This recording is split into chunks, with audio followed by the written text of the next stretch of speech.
আপনি রাষ্ট্র ক্ষমতায় বা রাষ্ট্র ক্ষমতায় গেলেন বা শাসন ক্ষমতা একোয়ার করলেন, তারপরে আপনি শরিয়া চালু করবেন, তাই তো?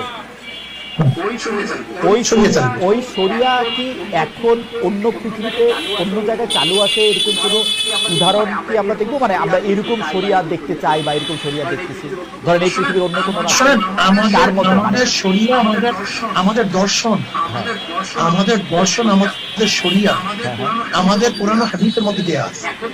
এখনকার কোন রাষ্ট্র আছে আমার মধ্যে দেখেন এখনকার কোন রাষ্ট্র ব্যবস্থা আছে কিনা? এরকম রাষ্ট্র ব্যবস্থা আছে বিজ্ঞানের মধ্যে আপনারা দেখতে পারেন শরিয়া অনেক বেশি। তার মধ্যে আফগানিস্তানের মধ্যে আফগানিস্তানের মধ্যে আপনি আফগানিস্তানের মতো একটা বাংলাদেশ বানাতে চান?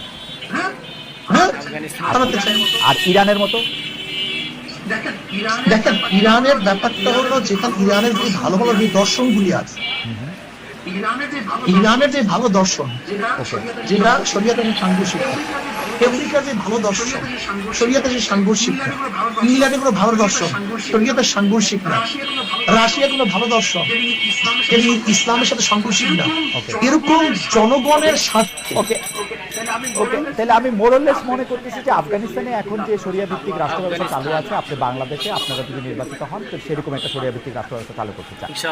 রাষ্ট্র ক্ষমতায় গেলেন বা শাসন ক্ষমতা একোয়ার করলেন, তারপরে আপনি শরিয়া চালু